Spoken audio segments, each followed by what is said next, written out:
बड़ा जग में सभा बीच में दसों कलिए रे हे होती के समाज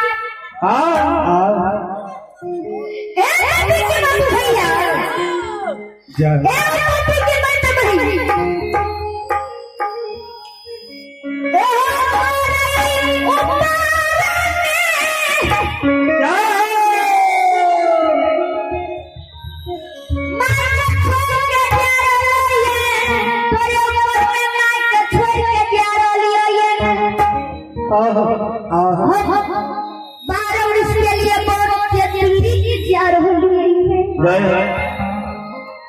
अपना माई के तीन बनवर बीत गलैये एक बनवर बाकी छिके के माई मार के ते साथ मार के फड़की लागो माई के उधर दक्षिण से प्यारी है कि दिया है हर है सब कुछ टिकरानी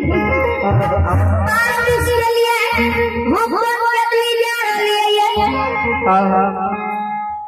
आया है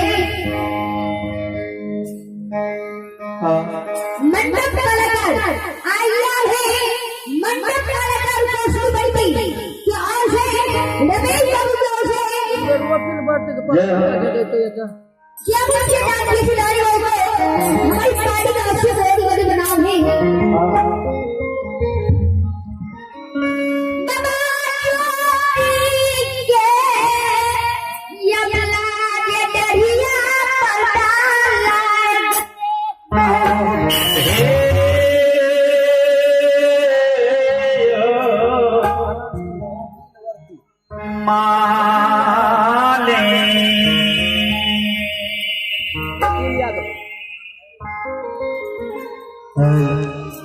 वकील यादव से आग्रह है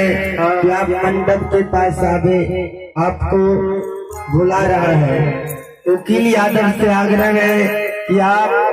मंडप के नजदीक आवे, आपको बुला रहा है।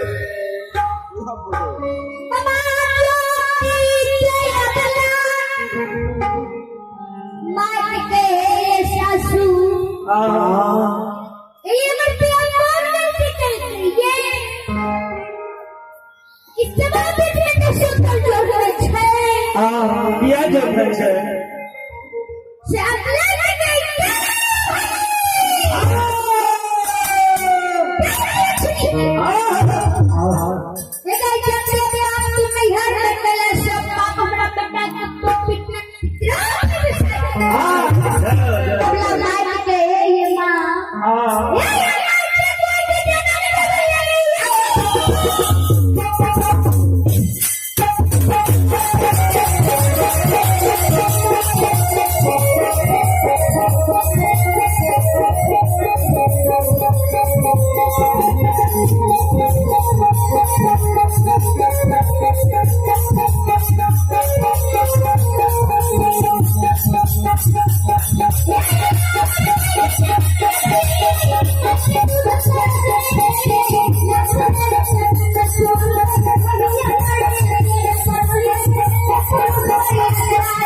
Yes,